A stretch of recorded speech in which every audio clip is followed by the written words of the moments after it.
no es de ayer.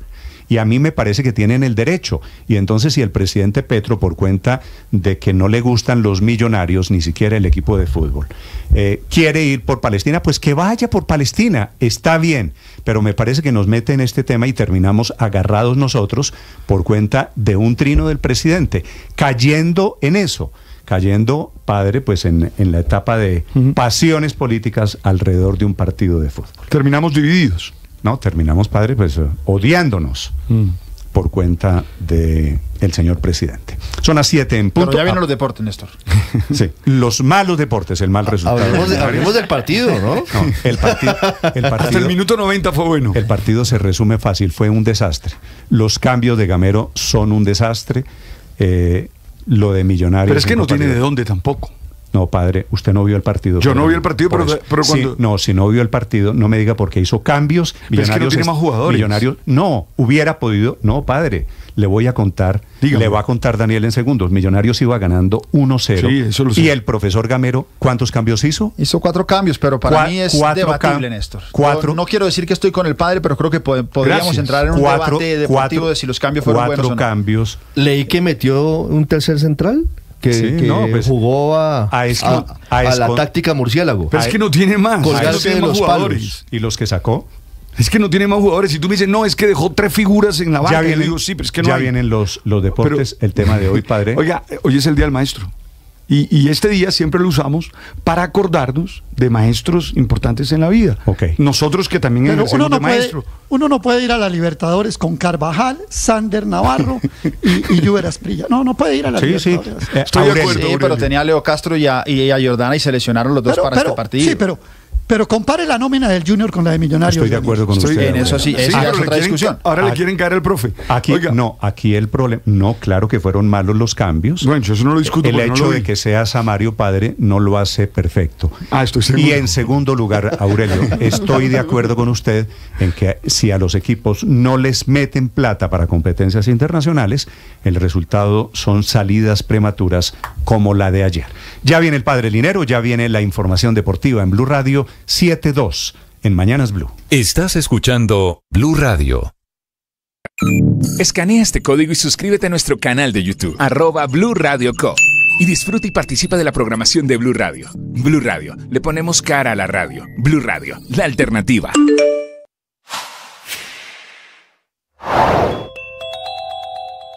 El presidente Petro anuncia que irá él personalmente ante Naciones Unidas a denunciar que el Estado colombiano, al cual él representa, el cual él dirige, irá a denunciarlo con el argumento de que ese Estado está incumpliendo el acuerdo de paz con las FARC, como si no fuese su responsabilidad. El presidente habla del Estado colombiano como un tercero y anticipa que por ese incumplimiento vendrá en Colombia un derramamiento de sangre, que es la misma tesis con la que viene amenazando hace rato de estallidos sociales y de más guerra en Colombia. Como si no fuera este gobierno el que en 2 años no ha expedido la política de cumplimiento del acuerdo de paz, que acabó con la Consejería para la Estabilización, que debilitó el programa de desarrollo con enfoque territorial, que acabó con la interlocución con las regiones y que acabó con el programa de sustitución de Coca. El presidente dice ahora que va a ir a Naciones Unidas seguramente a denunciar también lo que él no ha hecho en este tema en Colombia. El presidente basa su teoría en 3 incumplimientos. Dice que no ha habido reforma agraria, que no se ha transformado el territorio, la organizan los recicladores, está en el norte de Bogotá, en la calle 96, en donde hay un problema de tráfico gigante esta mañana por cuenta de esta protesta. Felipe García, desde el lugar. Hola Néstor, sí señor, continúa la manifestación de recicladores a esta hora aquí en la carrera 12 con calle 96. Aquí hay que decir que quedan las oficinas de la Comisión de Regulación de Agua Potable y Saneamiento Básico, la CRA. Un grupo de aproximadamente 300 personas tiene bloqueada aquí esta vía del norte de Bogotá. Son recicladores, Néstor, que están protestando, dicen ellos, por condiciones laborales más justas y dignas. Dicen ellos que para que les paguen lo que se merecen por su profesión. Están más o menos desde las 5:30 de la mañana, empezaron a llegar a este punto del norte de la ciudad. Janet Espinel es representante legal de la Asociación Nacional de Recicladores. Janet, cuéntenos por qué justamente están protestando acá.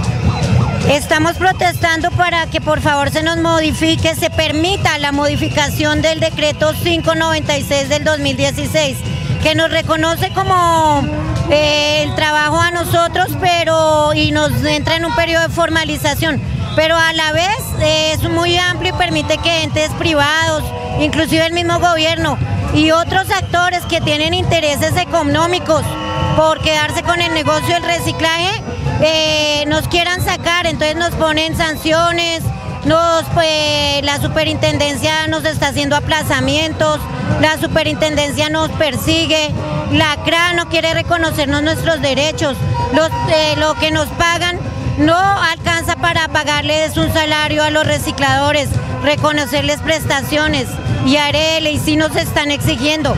Entonces no nos dan, pero sí nos exigen. Necesitamos es que nos fortalezcan, no que nos acaben, y que este decreto se modifique, que lo permitan modificar. Y la CRA es una de las que está impidiendo que se modifique. Y nosotros somos usuarios, vivimos en casas como las demás personas, pagamos servicios, comemos, le damos de comer a nuestros hijos, a nuestras familias. Necesitamos que se nos reconozcan nuestros derechos y que no se nos siga victimizando o revictimizando. Necesitamos un trabajo digno y unas condiciones dignas. Necesitamos que nuestras empresas de recicladores sean reconocidas y valoradas. Entonces necesitamos un trabajo digno y que se reforme el decreto 596 del 2016. Néstor, lo escucha a esta hora doña Janet, que es la representante legal de la Asociación Nacional de Recicladores. Sí, doña Janet, buenos días. Buenos días. Doña Janet, ¿ustedes los recicladores están organizados en empresas, en cooperativas? Sí, estamos organizados en asociaciones de recicladores, la mayoría son sin ánimo de lucro. Sí, y ese decreto que ustedes quieren que les tumben, ¿qué fue lo que les cambió la vida? ¿Qué hizo ese decreto de la Superintendencia de Servicios? Ese decreto nos formaliza como recicladores de oficio, nos permite hacer asociaciones de recicladores de oficio, nos permite organizarnos para prestar un servicio público de aprovechamiento. El reciclaje ahora es un servicio complementario al servicio de aprovechamiento. ¿Y por qué es malo? ¿Y por qué ven ustedes como malo? ¿Por qué los perjudicó ese decreto? Porque este decreto no nos deja, es muy amplio, deja entrar otros actores, deja entrar, ¿cómo se llaman?, empresas privadas, deja inclusive que el mismo gobierno maneje el servicio complementario de aprovechamiento, que es un servicio complementario al servicio de aseo, que es el que nosotros prestamos.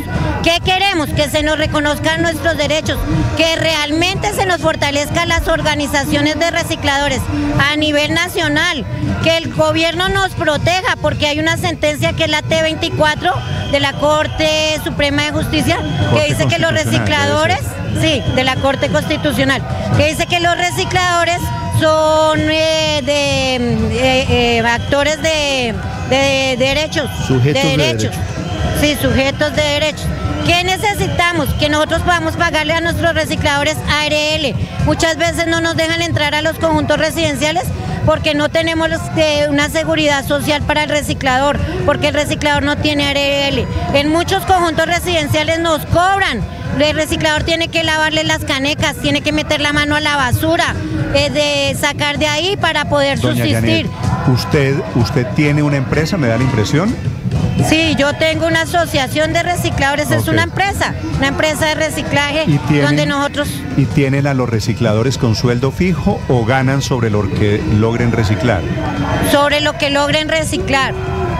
¿Y ustedes a esos recicladores les pagan prestaciones sociales y ARL, todo esto? No, porque nosotros no tenemos con qué, ellos son afiliados de nosotros, más no son empleados de nosotros, porque no podemos tenerlos como empleados porque ellos no tienen ARL, ni salud, ni nada, y lo que nos da la tarifa no permite ni siquiera pagar los arriendos de las bodegas que tenemos. Doña Janet, ¿ustedes qué le están pidiendo puntualmente a la Comisión Reguladora de Agua Potable, que es el sitio en el que están protestando? Que por favor reconozcan nuestros derechos. La CRA no quiere reconocer nuestros derechos. La CRA dice que hay una señora que se llama Ruth Quevedo, que dice que representa a los recicladores y ella no nos representa. Ruth Quevedo tiene por allá un negocio con un señor que se llama Luis Romero y quieren quedarse con todo el reciclaje de todo el país. Y quieren manejar el reciclaje de todo el país. A ellos no les interesa el bienestar de los recicladores. Si le estoy entendiendo bien, ese decreto del 2016 lo que hizo fue, por intentar formalizarlos, crearles una competencia desigual. Sí, señor. Nos pone a competir entre nosotros mismos y entre empresas privadas. Sí. ¿Y esas empresas privadas grandes se están quedando con el negocio del reciclaje? Sí, las empresas privadas y el mismo gobierno, porque el mismo gobierno tiene intereses de quitarnos el reciclaje y dejarnos sin trabajo a todos. Entonces todos los días desde la superintendencia nos viven sancionando, nos viven sacando resoluciones para acabarnos. ¿Por qué me dice usted, viven doña, haciendo aplazamientos? ¿Por qué me dice que el gobierno quiere quitarles el negocio? Porque hay intereses de por medio, hay funcionarios que están trabajando en el gobierno y se quieren quedar con el negocio del reciclaje. ¿Quién? ¿Eso es una manera de decir o usted tiene pruebas? No, nosotros lo hemos visto en todas las actitudes que ellos tienen y lo que yo le digo, esta funcionaria no nos representa a nosotros. Y tiene ¿Cuál funcionaria, doña Janet? Ruth Quevedo, Ruth Quevedo de la CRA. Por eso el plantón es directamente aquí en la CRA y hacia la señora Ruth Quevedo. ¿El problema es doña Ruth Quevedo? Sí, el problema es doña Ruth Quevedo y muchos funcionarios que ven en el reciclaje un negocio y no ven que de esto viven muchísimas familias, familias humildes que comen del reciclaje. Es que esta señora Ruth Quevedo trabaja en la comisión y tiene negocios particulares. Sí, eso parece. Esta señora tiene un convenio con un señor que se llama Luis Romero. Es un reciclado, es un supuesto reciclador y quieren manejar los parques de reciclaje, quieren hacer parques de reciclaje, quieren coger el reciclaje de todo el país. Sí. Doña Janet, esta denuncia que usted está haciendo al aire me parece muy grave porque estaríamos hablando de un caso de corrupción, ¿verdad?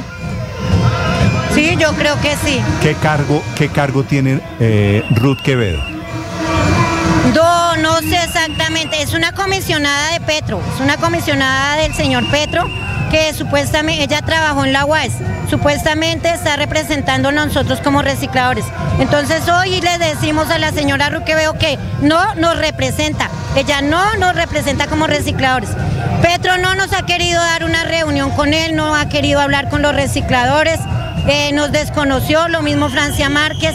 A Francia Márquez se le hizo una reunión con más de 1000 recicladores y la señora echó hasta los asesores. ¿Cómo era que uno llama a los asesores y dicen, sí, ¿qué esperamos si a nosotros nos echaron? Le hicieron campaña al candidato Petro y a la candidata Francia Márquez, creo recordar, ¿no? Sí, señor, sí, le hicimos campaña y de ellos no hemos recibido ningún apoyo, solo que nos pusieron a esta señora a que nos amargue la vida, a que no nos reconozca la tarifa y a que acabe con nosotros, con nuestro trabajo. Sí, doña Janet, la invito a que escuche a doña Ruth Quevedo, que está en la línea. ¿Me espera un segundo? Ya le hago un par de preguntas a ella. Y dígale, doña Janet, dígale a la gente que está allí en la protesta que la escuchen, a ver si lo que van a escuchar los calma un poquito. Doña Ruth Quevedo. Doña Ruth, buenos días. Buenos días, Néstor, ¿cómo está? Doña Ruth Quevedo es comisionada, es la directora de esta Comisión de Regulación de Agua Potable. Este es su cargo, doña Ruth, ¿verdad? Sí, Néstor.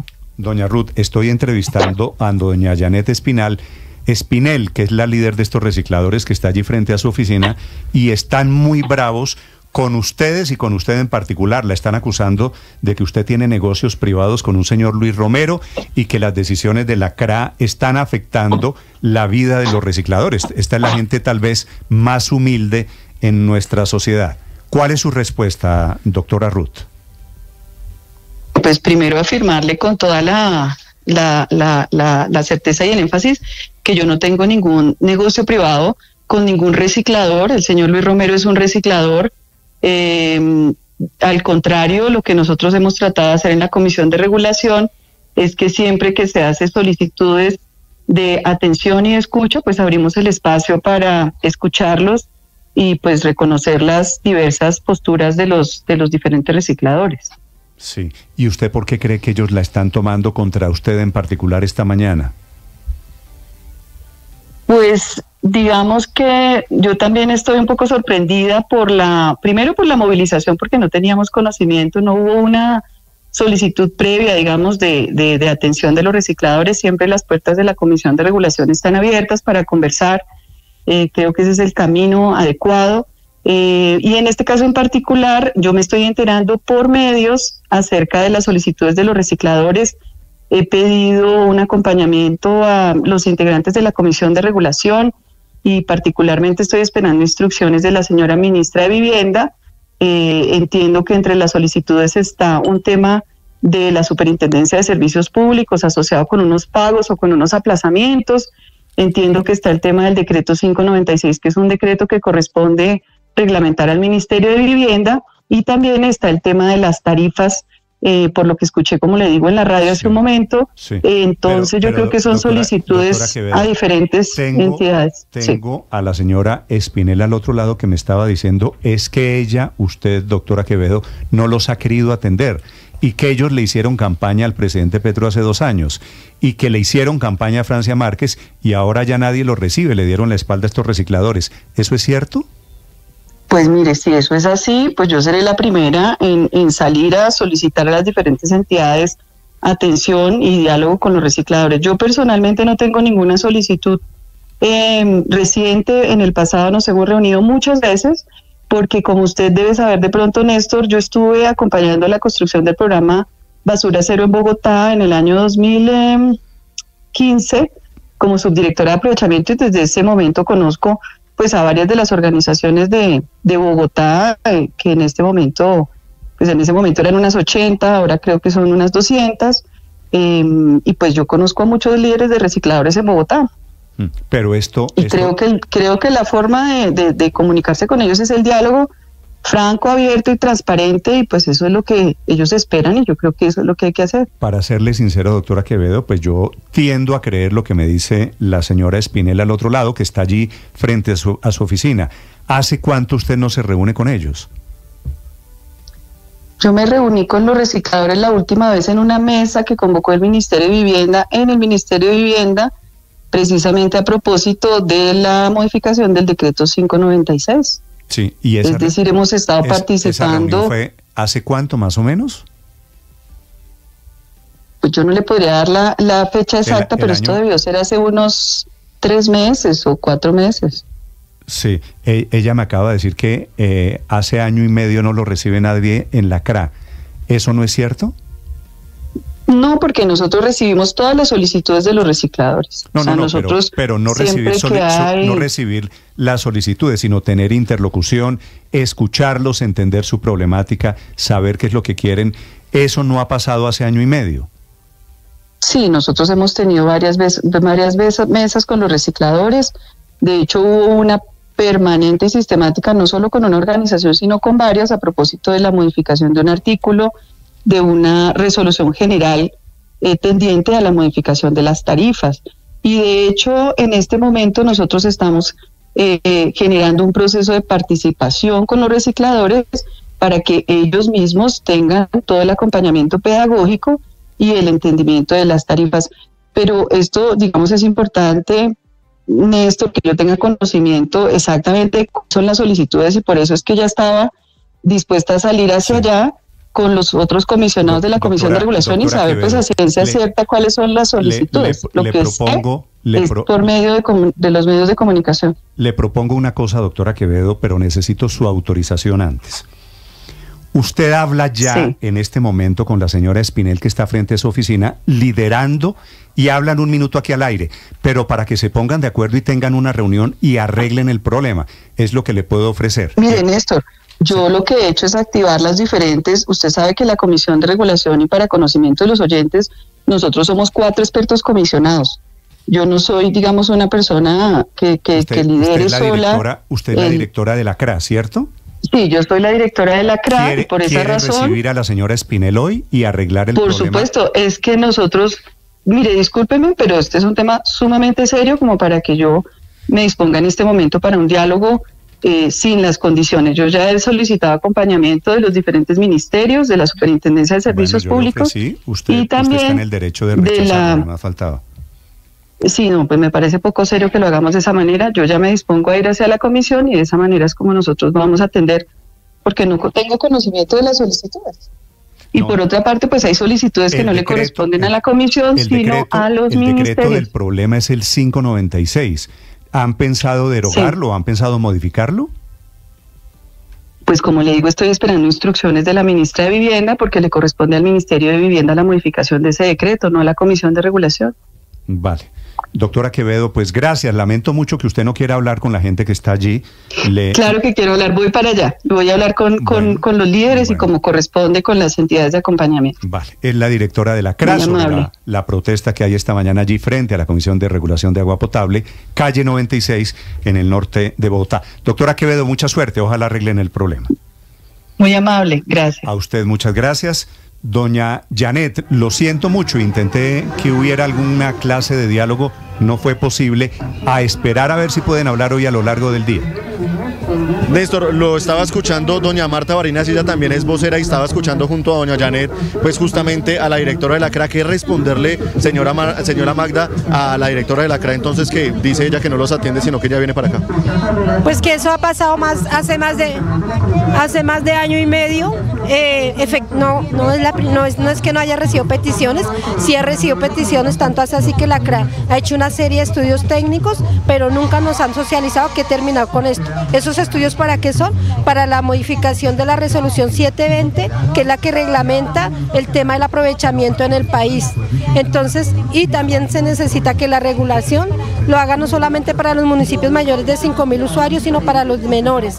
Entonces, la señora Quevedo está diciendo, y ahí sí está faltando a la verdad, diciendo que hasta ahora que no le hemos hecho petición. Al contrario, teníamos una mesa de trabajo entre la superintendencia, la CRA y el ministerio, y lastimosamente, pues el año pasado salió la modificación del 596, se publicó el proyecto de acuerdo, pero ahí nos han tenido, ya estamos en mayo y no hemos sabido nada porque...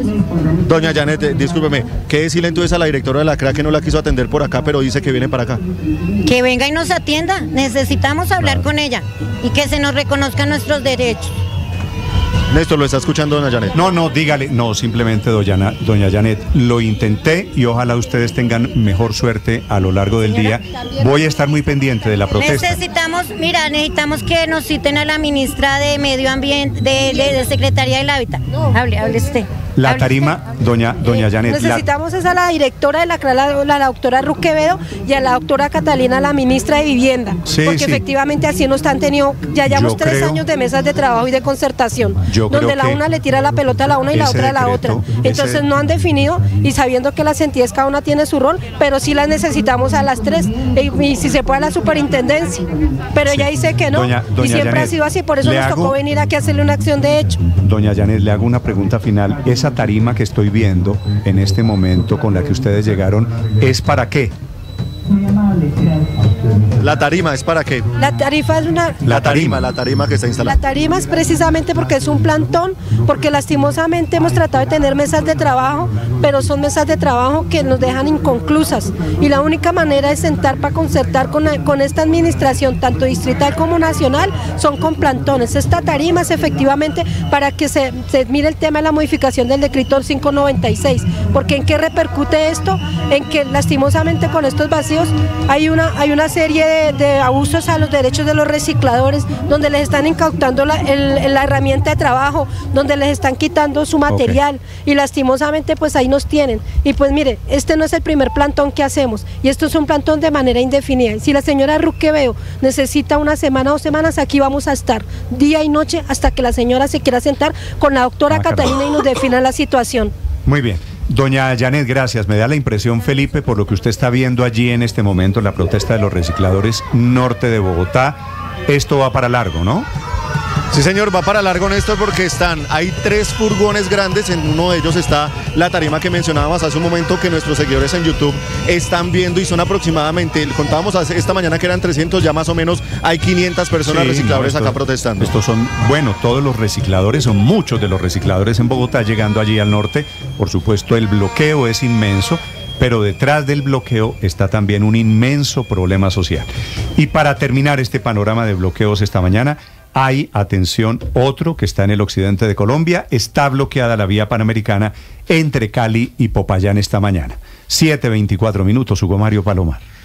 Néstor, son en realidad dos bloqueos en la vía panamericana. Está bloqueada la carretera entre Cali y Popayán a la altura del túnel de Caibío. Allí protestan comunidades indígenas de los municipios de Suárez y Morales, Cauca, exigiendo nombramiento de docentes y mejores condiciones en planteles educativos. Hay cantidad de camiones, buses, vehículos particulares represados al lado y lado de la vía. El otro bloqueo se presenta en la misma carretera entre Popayán y Pasto, cerca del municipio del Bordo. Protestan allí comunidades también exigiendo garantías para los estudiantes. Fernando García, vocero del gremio de transportadores del Cauca, asegura que son los más afectados por estas protestas. Nosotros hoy por hoy, que somos 5.000 familias que vivimos del transporte, estamos en total quiebra, estamos en la quiebra total. Hacemos un llamado carácter urgente al gobierno, al señor presidente de la República y al señor ministro del Interior, que atiende el gremio transportador intermunicipal de la ciudad de Popayán, que siempre somos los más afectados. Este año se han presentado 22 bloqueos a la vía panamericana. Se ha vuelto costumbre las protestas y los bloqueos en esta carretera que conecta al sur con el interior del país, Néstor.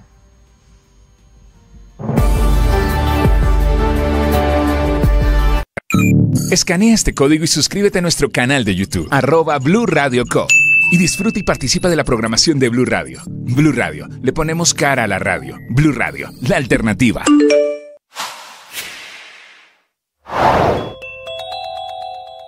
El presidente Petro anuncia que irá él personalmente ante Naciones Unidas a denunciar que el Estado colombiano, al cual él representa, el cual él dirige, irá a denunciarlo con el argumento de que ese Estado está incumpliendo el acuerdo de paz con las FARC. Como si no fuese su responsabilidad, el presidente habla del Estado colombiano como un tercero y anticipa que por ese incumplimiento vendrá en Colombia un derramamiento de sangre, que es la misma tesis con la que viene amenazando hace rato de estallidos sociales y de más guerra en Colombia. Como si no fuera este gobierno el que en 2 años no ha expedido la política de cumplimiento del acuerdo de paz, que acabó con la Consejería para la Estabilización, que debilitó el programa de desarrollo con enfoque territorial, que acabó con la interlocución con las regiones y que acabó con el programa de sustitución de Coca. El presidente dice ahora que va a ir a Naciones Unidas seguramente a denunciar también lo que él no ha hecho en este tema en Colombia. El presidente basa su teoría en 3 incumplimientos. Dice que no ha habido reforma agraria, que no se ha transformado el territorio porque las vigencias futuras se siguen invirtiendo en vías 4G y que la JEP no es tribunal de cierre, ni de justicia, ni de verdad, ni de reparación. No todo se hace a la velocidad que uno quiere, porque las personas no tienen el mismo ritmo que tenemos nosotros, porque las circunstancias no funcionan desde nuestro deseo, porque todo tiene procesos. Eso significa que si queremos ser felices, necesitamos aprender a esperar. ¿Qué es esperar? Es entender eso. Entender que la vida tiene su propio ritmo, que la vida no se realiza mágicamente, que hay que ver el proceso, que estamos en el tiempo y que no todo sucede como quisiéramos. Esperar no es achantarse en una mecedora a ver pasar la vida. Esperar es trabajar, hacer lo que nos corresponde sin ansiedad, sin ese descontrol de la vida, sino sabiendo esperar que la realidad dé su fruto, se construya lo que estamos deseando. Espera, trabaja, lucha, pero sobre todo, trata de sintonizarte con tu ritmo de vida y con el ritmo de vida de tu contexto. Tú sabes.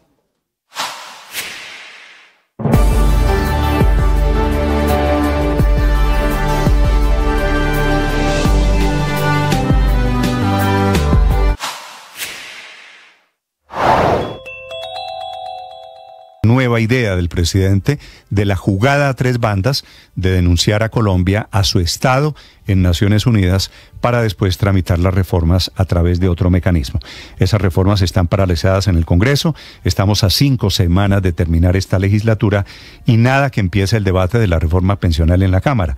Apenas se hizo una audiencia en la que fijaron su posición los ponentes en contra de la pretensión del gobierno de subir el umbral a 4 salarios mínimos. Tampoco se discutió ayer, por falta de quórum, la reforma constitucional que permite el transfugismo o cambio de partidos políticos. Sigue enredado el último debate en la Cámara del proyecto que prohíbe las corridas de toros y las peleas de gallo. Lo único que se aprobó fue un proyecto ya convertido en ley, pasa a sanción presidencial, que obliga al Ministerio de Ambiente a esterilizar perros y gatos abandonados. Es lo único que ha tramitado el proyecto.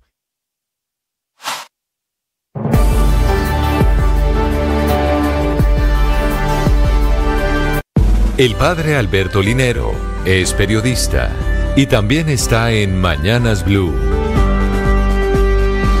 7 de la mañana, 31 minutos. Su voz era aguda, pero sus preguntas tenían siempre contundencia. Tal vez parecían golpes, de esos que se dan a la conciencia. Una vez que él lanzaba una pregunta que uno intentaba medio responder, se venía con una serie de ellas que lo hacían cuestionar no solo sobre un tema, sino sobre la vida misma. Se trataba de Carlos Bravo, mi profesor de marco antropológico de la fe. De él aprendí que el verdadero maestro no es el que simplemente me proporciona la posibilidad de adquirir unos conocimientos, ni el que me ayuda a desarrollar unas habilidades concretas, sino el que me permite, con sus clases, cuestionar mi propio propósito de vida. Además de los grandes conocimientos y la adecuada pedagogía, creo que un buen maestro es aquel que está interesado en las personas que tiene delante, que entiende que la educación es un acto de amor, por tanto, un acto de valor. No puede temer al debate, al análisis de la realidad, no puede huir de la discusión creadora bajo pena de hacer del acto de la creación y de la educación una farsa, como dice Paulo Freire. Ahora, no es un proceso independiente de las demás dimensiones de la sociedad. Se requiere que haya articulación, por ejemplo, con la familia, para que el proceso de enseñanza-aprendizaje que pasa en el aula sea respaldado en el hogar. Esto implica que la sociedad sea capaz de valorar el trabajo de los maestros y profesores, que les brinde la infraestructura, los recursos, el salario y la importancia proporcional a las grandes exigencias que se le hacen. Se insiste en que la educación es la llave de todos los problemas de la sociedad, pero esto se queda en un bello eslogan y no se traduce en acciones concretas. Ni siquiera los que más insisten en la importancia de la educación son coherentes con ello. Creo que la educación por sí sola no es la solución de todos los problemas de la sociedad. Me he encontrado con tantas personas bien educadas, con títulos, sin oportunidades. Ese lugar común hay que comenzarlo a cuestionar y entender que mientras la apuesta no sea integral, educarse no bastará. Que hoy pensemos en nuestros mejores profesores y les agradezcamos. Las victorias y derrotas, la pasión y la afición en juego y los datos de lo último en deportes se lo presenta Mañanas Blue. 7:33 de la mañana, los deportes en Mañanas Blue, hablando de las copas internacionales y arrancando con el equipo de mostrar en Colombia, que es el Junior de Barranquilla. Victoria muy importante de Junior en la altura para mantener el liderato, el invicto y el rendimiento perfecto en condición de visitante. Junior está prácticamente clasificado a los octavos de final. El gol de José Enamorado fue la diferencia para vencer a Liga Deportiva Universitaria de Quito. Y por supuesto también el partidazo del arquero uruguayo Santiago Mele. Junior es líder del grupo, tiene 9 puntos, más 3 en la diferencia. Botafogo tiene 6 unidades, su diferencia es de 0 y tiene un partido menos, el que va a jugar este jueves. Le sigue Universitario de Deportes con 5 y cierra el grupo Liga de Quito. Si este jueves en Lima el conjunto de Botafogo gana, cierra el grupo y únicamente se definirá quién va a la Copa Suramericana. A Junior le resta definir su clasificación la próxima fecha, el 27 de mayo, jugando en condición de local cuando reciba a Botafogo. Por los lados de Millonarios, decepción, vergüenza, fracaso en la Libertadores, un fracaso terrible, 5 partidos y solo 3 puntos. 3 empates consecutivos en condición de local. Ganaba 1-0 con gol de Juan Esteban Carvajal, el delantero juvenil formado en la cantera de los Millonarios, pero lo empató Junior Marabel en una de las últimas jugadas del partido. Así las cosas, Bolívar se mantiene como líder del grupo con 10 puntos. Palestino, que le ganó y le empató a Millonarios, segundo con 7 puntos. Tercero Flamengo con 4 unidades y cuarto Millonarios con 3 puntos. Hoy Flamengo juega contra Bolívar en condición de local. La próxima fecha, la del 28 de mayo, tiene los partidos entre Bolívar y Palestino y Flamengo ante Millonarios. Hay una mínima opción, dependiendo del resultado de Flamengo de hoy, para que Millonarios pueda ir a la Copa Suramericana, pero está prácticamente también eliminado de la otra mitad de la gloria. También en Libertadores, el gran protagonista fue Miguel Ángel Borja. Volvió a convertirse, fue de doblete. River con ello clasifica a octavos de final invicto y además se aseguró su clasificación al Mundial de Clubes de 2025. La gran pregunta ahora es, ¿qué hará Néstor Lorenzo? ¿Llevará a Miguel Ángel Borja a la Copa América? El rendimiento de Borja lo indica así, pensando en que debería estar en ese certamen. 17 goles en 20 partidos en 2024, 40 goles en 82 partidos desde que llegó a River en 2022. Entre tanto, en la Copa Suramericana, el Medellín empató en Buenos Aires con Defensa y Justicia. Brian Muñiz León hizo el 1-0 para el conjunto poderoso. A 20 minutos del final empató el equipo argentino con un autogol de José Ortiz y hubo un posible penal no sancionado al Medellín por una mano que generó pues la polémica al término del partido. Por ahora el poderoso, segundo de grupo, tiene 10 puntos, tiene 10 unidades. El líder, que es Always Ready, que tiene un partido menos y que va a jugar hoy ante César Vallejo a las 9 de la noche en Perú. En la última fecha, el equipo colombiano va a recibir al Always Ready de Bolivia, mientras que Defensa y Justicia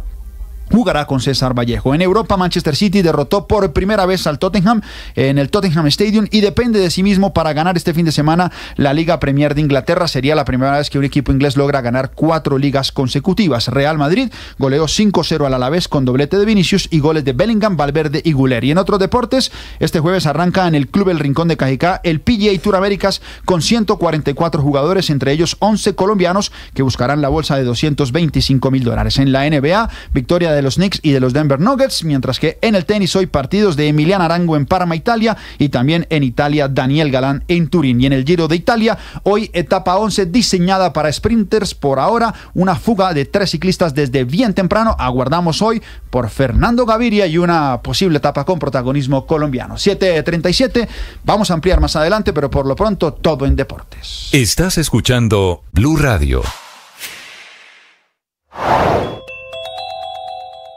Al escándalo de la Unidad Nacional de Gestión del Riesgo hay que sumarle un nuevo nombre, el de Luis Eduardo Ginás Chica, que es el director de la Unidad de Información y Análisis Financiero, la muy conocida UIAF, que está ahora investigado por la Procuraduría por un presunto tráfico de influencias, la celebración de contratos, puntualmente 2 contratos suscritos con Regina Isabel López Burgos, prima de Nicolás Petro, por 144 millones de pesos, y otro contrato con José Ignacio Ginás Chica, su hermano, que se convirtió en el 4º contratista con honorarios más altos en esta entidad, protagonista del escándalo de corrupción más grande del gobierno del presidente Gustavo Petro. El propio Olmedo López reveló que los 2 contratistas, o por lo menos la señora Regina, era recomendada de Ginás en esa entidad, que necesitaba conformar un equipo de personas que conocieran los departamentos de Córdoba, Sucre y de Bolívar para trabajar en La Mojana, que hoy paradójicamente está inundada.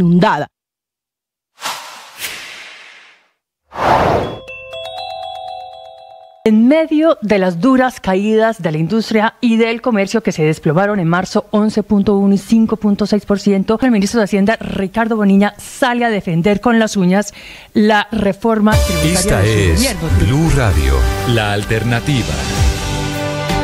Acaba de salir el dato de la inflación en Estados Unidos, que tendrá que ver con el tema de tasas de interés en todo el mundo. En Washington, Juan Camilo. Néstor, una cifra positiva podría decirse, de acuerdo a las expectativas, 3.4% se esperaba y 3.4% es la cifra de inflación en el mes de abril aquí en los Estados Unidos. Esto representa una reducción frente al mes pasado, cuando la cifra de inflación había sido cercana al 3.5%, pero también se mantiene en el marco de esas expectativas y demuestra también que la batalla contra la inflación aquí en los Estados Unidos sigue siendo compleja, porque recordemos que el objetivo de la Reserva Federal es llevar la inflación por debajo del 2%, eso ha dicho el presidente de la Fed, Jerome Powell, y de hecho hay reuniones en los próximos meses del Comité de Mercado Abierto de la Reserva Federal y se espera que la reducción de tasas de interés aún tome tiempo, no podría ser en la próxima reunión, sino que habría que esperar varios meses para que se consolidara esa reducción. Recordemos que la economía, la inflación particularmente, es una de las principales problemáticas de los votantes aquí en Estados Unidos. Eso le ha dado golpes duros al presidente Joe Biden, quien coincide este anuncio de inflación con una publicación que está haciendo en sus redes sociales. Está retando al expresidente Donald Trump a que debatan ya. Escuchemos.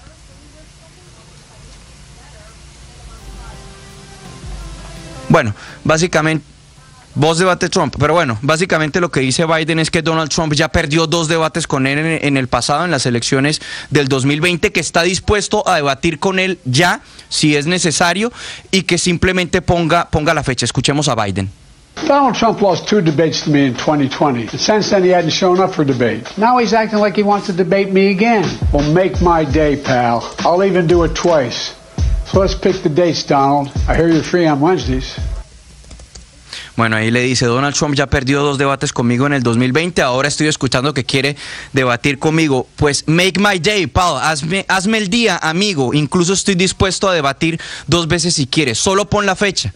Escuché que los miércoles estás libre, burlándose un poco ahí del expresidente Trump, quien, recordemos, los miércoles, hoy, hay receso de su juicio en Nueva York. Él está obligado a ir al juicio en Nueva York todos los días, hoy tiene receso, entonces Biden le dice que aprovechen los miércoles para ir a debatir, pero entonces es lo que se mueve en torno a la cifra de inflación, de acuerdo a las expectativas, y a la campaña electoral aquí en Estados Unidos, Néstor. Gracias, Juan Camilo. 7 de la mañana, 41 minutos.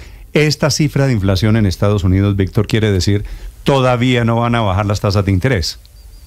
En Estados Unidos, Néstor, este es el dato más esperado hoy por los inversionistas, pero no solo por los inversionistas, también por las autoridades económicas del mundo entero y particularmente las autoridades económicas en Colombia. Este dato es fundamental, como lo decía Merlano, para las futuras decisiones de tasas de interés de la Reserva Federal de los Estados Unidos. Ayer su presidente Jerome Powell decía que es probable que esas tasas permanezcan quietas, altas, por más tiempo frente a lo previsto, hasta no estar completamente seguros de tener controlada la inflación por allá más cerquita del 2%. Hoy sale en el 3,4%. Y Néstor, esto cada día es más importante para nosotros los colombianos, pues el Banco de la República nuestro ha dicho que no ha podido bajar más rápidamente sus tasas de interés porque la Reserva Federal allí en Estados Unidos todavía no se tira al agua recortando sus intereses, ya que por un tema de diferencial de tasas entre Colombia y Estados Unidos, pues se podrían impactar nuestros mercados de capitales. El dólar se podría disparar, por ejemplo, y eso le volvería a pegar a la inflación local. Así que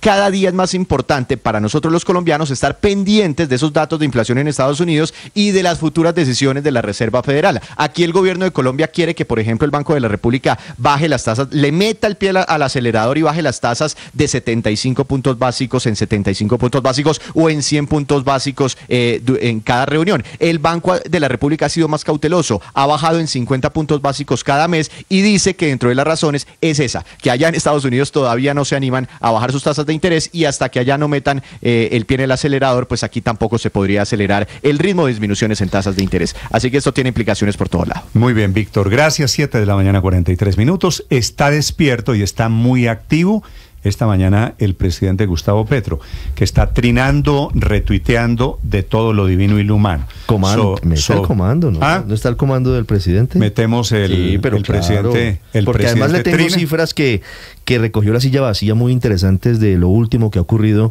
en esta semana activa, muy activa del presidente en redes sociales. Y está madrugador el presidente Gustavo Petro. El presidente está anunciando, declarando, apoyando, rechazando, nombrando, desautorizando, comentando, aprobando, respondiendo, gobernando. En una palabra, trinando. Ahora, en Mañanas Blue, los trinos de Petro. Y el presidente tuitero está con todo, con ese dedito gordo alborotado, sobre el Fondo de Salud del Magisterio, sobre las investigaciones por dineros en su campaña, sobre las energías limpias, sobre lo que él llama el Watergate, que es la calidad de testigo que él ahora se certifica, va a rendir declaración hoy ante la Fiscalía sobre el expresidente Uribe, es decir, un larguísimo etcétera, los temas esta mañana del presidente Gustavo Petro en la Casa de Nariño. Caterina Ávila. Sí, señor Néstor, a las 7:44 de la mañana y en menos de 2 horas el presidente Petro ha trinado 7 veces y ha dado 4 retweets. El primer pronunciamiento tiene que ver con el escrito que radicó ayer en el CNE su abogado Héctor Carvajal pidiendo la nulidad de todo el proceso de investigación que se adelanta en su contra. El presidente asegura que no se trata de ninguna jugada e insiste en que el proceso es nulo, diciendo que la Constitución prohíbe que un ente administrativo juzgue al presidente.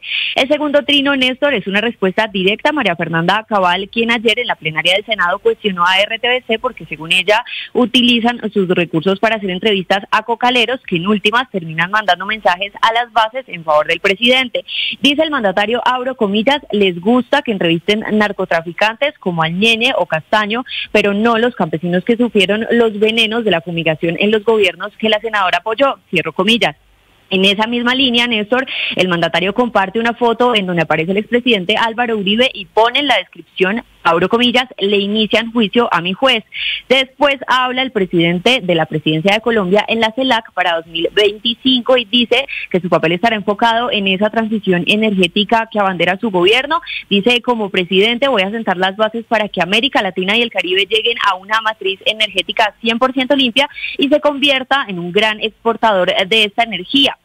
Luego el mandatario se refiere al nuevo modelo de salud del magisterio, dice que del que recordemos pues hay varias denuncias de los usuarios por fallas en su funcionamiento. El presidente lo explica, lo defiende y pide que en cada departamento haya un consejo del FOMAC para implementar el nuevo modelo. Y por último, Néstor, el trino más importante tiene que ver con una diligencia con la Fiscalía que está agendada para hoy a las 8 de la mañana. El mandatario declarará como testigo sobre lo que él llama el Watergate. Recordemos que él denunció interceptaciones casi durante un año a las comunicaciones de su campaña, y aunque el presidente dice que irá a la Fiscalía en su trino, pues hace pocos minutos confirmamos que la diligencia será en Palacio. Muy bien, es decir, Catherine, el presidente no va a la Fiscalía, sino la Fiscalía va a la Casa de Nariño, porque el trino del presidente dice voy a la Fiscalía. Sí, señor, la diligencia está agendada para las 8 de la mañana en Casa de Nariño, en donde será escuchado por un investigador de la Fiscalía. No fiscal de la Fiscalía, sino investigador. No, un investigador del CTI que a su vez es enviado por el fiscal que adelanta las investigaciones por ese caso. El presidente es creativo porque bautiza eso como el Watergate. Sí. Watergate se refiere al escándalo de espionaje. Al hotel en el que se ubicaron los investigadores. Nixon, año 1973. Bueno, ahora, en el Watergate se confesaron delitos, ¿no? Bueno, que es lo que al final lleva a la caída de Richard Nixon de la presidencia de los Estados Unidos. Yo no sé si sea buena la comparación. No creo que el presidente quisiera referirse a eso, creo. Pero es el presidente el que bautiza esto. Claro. Lo bautiza para referirse, Néstor, acuérdese, a las grabaciones de Sebastián Guanúmen, hoy diplomático en Chile, diciendo que había que correr la línea ética, a las grabaciones del embajador Roy Barreras, diciendo, entre otras cosas, que había que pensar sobre la explosión controlada. Pero hay mil cosas. No se habla de la campaña paralela que adelantaba la hoy primera dama Verónica Alcocer, por ejemplo. A las grabaciones ilegales, ¿no? Esas grabaciones se hicieron. Falta ese datico. Esas grabaciones. No son las grabaciones en las que se oye tal cosa, sino las grabaciones ilegales. Eran reuniones transmitidas por Zoom. Claro, lo que no quiere decir que las grabaciones no fueran ilegales y que efectivamente ocurrió un delito de interceptación indebida de comunicaciones privadas, que es lo que la Fiscalía está investigando y tratando de buscar a los responsables. Ahora, si en esas conversaciones privadas había conversaciones relacionadas con la comisión de delitos u otras cosas, pues la Fiscalía me imagino que verá si abre investigaciones otras distintas relacionadas con esos eventuales delitos. Pero el delito principal es interceptación de comunicaciones privadas, interceptación indebida de comunicaciones privadas, Héctor, que es la razón por la cual al presidente Petro lo aceptan como víctima en esa investigación. Una conversación al aire es muy difícil de rastrear.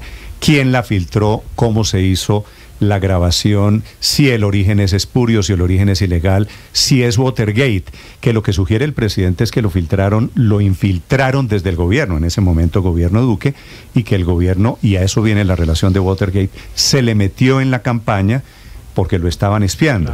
Claro, pero el Watergate tuvo unas consecuencias negativas para el entonces gobernante. Recordemos que eso pues fue el escándalo más grande de grabaciones tumbó a Nixon. Exactamente. Entonces, curioso que él lo mencione siendo el víctima. O sea, parece que no hubiera conocido cómo terminó la historia del Watergate.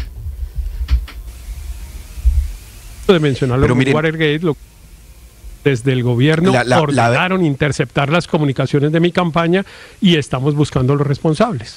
Héctor, bueno, es que uno puede... Eso también tiene que probarse porque de momento no son interceptaciones ilegales hasta que no se pruebe que efectivamente chuzaron o que los interceptaron. Por eso digo, bueno, si el gobierno y si la Fiscalía logra probar 2 años después quién hizo la grabación ilegal, cómo fue la filtración, yo no sé si haya posibilidad de hacerlo tanto tiempo después. Pero mire, a nosotros nos puede disgustar, y con toda razón, Néstor, los contenidos de esas conversaciones. Lo que se veía en las conversaciones eran estrategias sucias de campaña. Y está perfecto que eso moleste a la gente, pero lo que no nos puede parecer normal es que haya semejante proceso de filtración de quienes en ese momento eran la oposición. Imagínese el escándalo, Néstor, si en estos momentos se revelaran videos y grabaciones de Zoom y reuniones de Zoom del Centro Democrático, pues diríamos claramente que hay una utilización indebida seguramente y con ánimo político de la inteligencia del Estado. Y por eso creo que la referencia al Watergate no es equivocada. Pero si bien, como lo dice Mara Consuelo, pues aquí el que escuchaba es el que se cayó. Tengo, Luis Ernesto, no es se que cayó, se terminó el gobierno, es muy distinto. A diferencia del Watergate de 1973, han pasado más de 50 años. Aquí hay unos temas de comunicaciones, de tecnología de comunicaciones que han pasado. Entonces, pero una clara infiltración. Adjudicarle al gobierno del momento, adjudicarle al gobierno la filtración. Pues el presidente está convencido, Néstor, que ahí hubo manos de la policía incluso. Transmitidas, conectadas a través de mecanismos de tecnología porque eran reuniones vía Zoom. Y cuando el señor Numen dice vamos a correr la línea ética. Y muchas personas creen que la filtración fue desde adentro de la campaña. Hay gente que cree que puede haber sido desde adentro de la campaña. Exacto. Entonces, puede haber sido desde adentro de la campaña. Hay otras versiones que señalan que incluso pudo haber involucrado a algunos oficiales de la policía en este tema. Entonces, claro que es importante que se esclarezca. Lo que, insisto, lo que no podemos normalizar en una democracia es que se infiltre a la oposición, sea la que sea, que se infiltre a la oposición sus conversaciones, sus reuniones, aunque sean de muy mal gusto las estrategias que forjaran ahí, y entonces defendamos pues al que infiltró. Pero a ver, Luis Ernesto, usted ha participado en ¿cuántas reuniones vía Zoom? ¿No? ¿Con cuántas Varias personas? reuniones y cualquiera puede grabar la pantalla. Todos hemos estado en centenares de reuniones, centenares con muchos participantes. ¿Y usted cómo hace para saber quién de esos participantes está grabando? Pues dice, en principio el software avisa cuando alguien está grabando. Sí. Supongo que aquí, pues digamos, no tendría que, si alguien quería grabar con fines indebidos, pues no activaba esa función formal, digámoslo así, sino seguramente tenía algún otro tipo de software. Entonces, claro que es posible que haya sido desde adentro de la campaña. Pone un teléfono celular frente a la pantalla y nadie le dice que Luis Ernesto está grabando. Pero Néstor, claro que sí, y no descartemos esa hipótesis, pero por eso es tan importante que se investigue.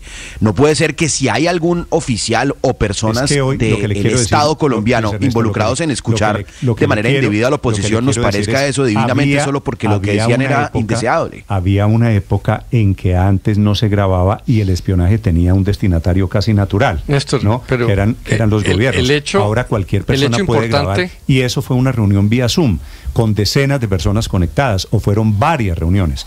Entonces va a ser muy difícil 2 años después echarle la culpa a fulanito o a sutanito de lo que el presidente llama esta mañana en el Watergate. El hecho importante es que se grababa a una campaña y pues lo que se transcribió por una revista en plena campaña con objetivos políticos no mostró nada grave, pero qué tal que hubiera mostrado algo grave y hubiera terminado perdiendo esa campaña por una infiltración ilegal. Lo de Watergate es muy al lugar, por lo menos la mitad está prácticamente probado porque sí hubo una grabación ilegal. Lo distinto es que aquí en Watergate el ejercicio periodístico fue para descubrir el encubrimiento del gobierno. Aquí fue para tratar de desvestir la campaña.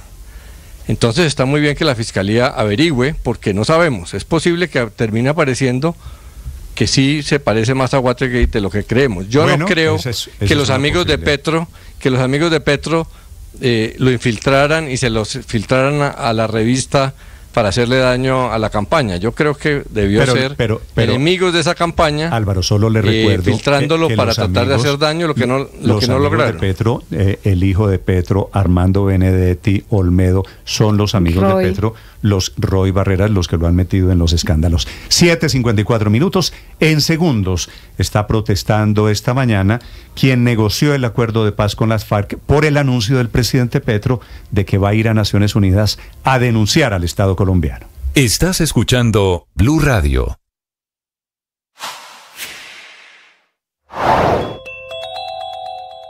En medio de las duras caídas de la industria y del comercio que se desplomaron en marzo 11.1 y 5.6%, el ministro de Hacienda, Ricardo Bonilla, sale a defender con las uñas la reforma tributaria de su gobierno, tributaria que si bien hoy ya le está pasando una durísima factura al comercio y a la industria, ha sido la más grande en la historia de Colombia, con un recaudo promedio de 20 billones al año para un total de 80 billones de pesos hasta el año 2024.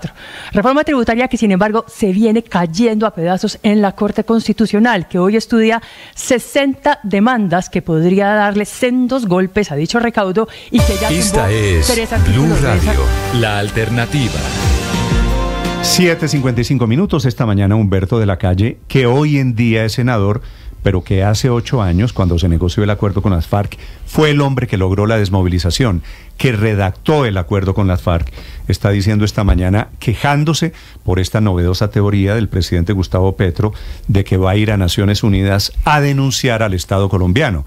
Dice con razón el doctor de la Calle, claro que el cumplimiento de esos acuerdos es insuficiente, pero es responsabilidad del Ejecutivo, quiere decir del gobierno, del mismo denunciante. Camila Carvajal. Sí, señor Néstor, justo así comienzan estos 5 párrafos del pronunciamiento del hoy senador Humberto de la Calle, en 2016 jefe negociador del gobierno con las FARC, el hombre que logró la desmovilización y que logró el acuerdo de Teatro Colón. Lo primero que dice Humberto de la Calle es que la declaración del presidente Gustavo Petro de acudir a la ONU a denunciar incumplimientos de lo pactado es sorprendente.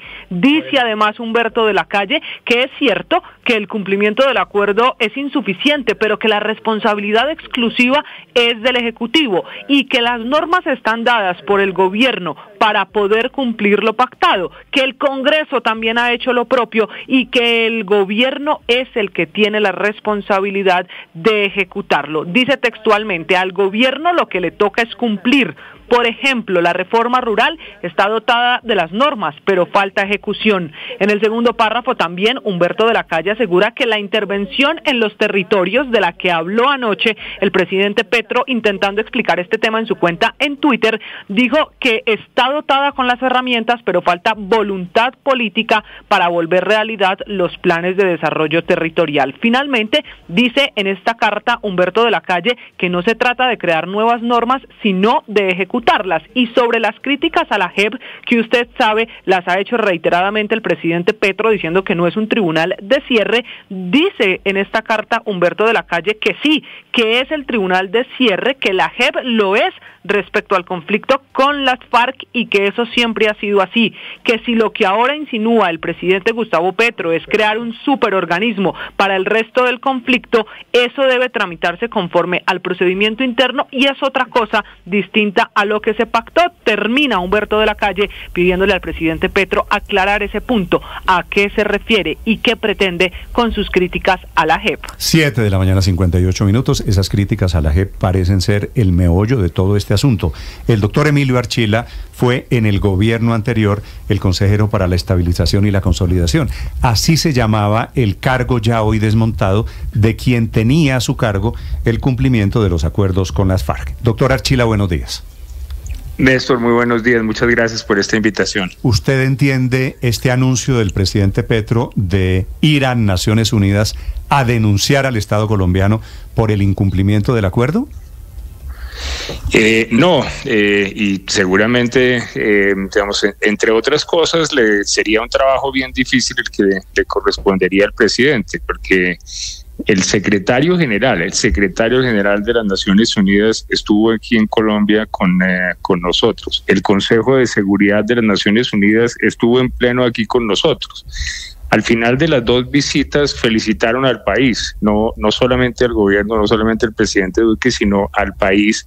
El de secretario general Guterres lo definía diciendo: Colombia es un ejemplo para el mundo. Entonces sería bien irónico que ahora un presidente de Colombia vaya a las Naciones Unidas a convencerlos de que ellos están equivocados, que no nos está yendo bien, sino que nos está yendo muy mal. Sí. Doctor Archila, ha hecho carrera un poquito la tesis, entre otras cosas retomada por el propio presidente, de que el incumplimiento de los acuerdos, y lo ha dicho taxativamente, arranca con el gobierno Santos, sigue el incumplimiento en el gobierno Duque. ¿Eso fue así? ¿Nunca se ha cumplido el acuerdo con las FARC? No, claro que no. Digamos, de las grandes virtudes que tiene el trabajo que hizo desde la calle el presidente Santos es que esos acuerdos se incorporaron en la Constitución Política de Colombia.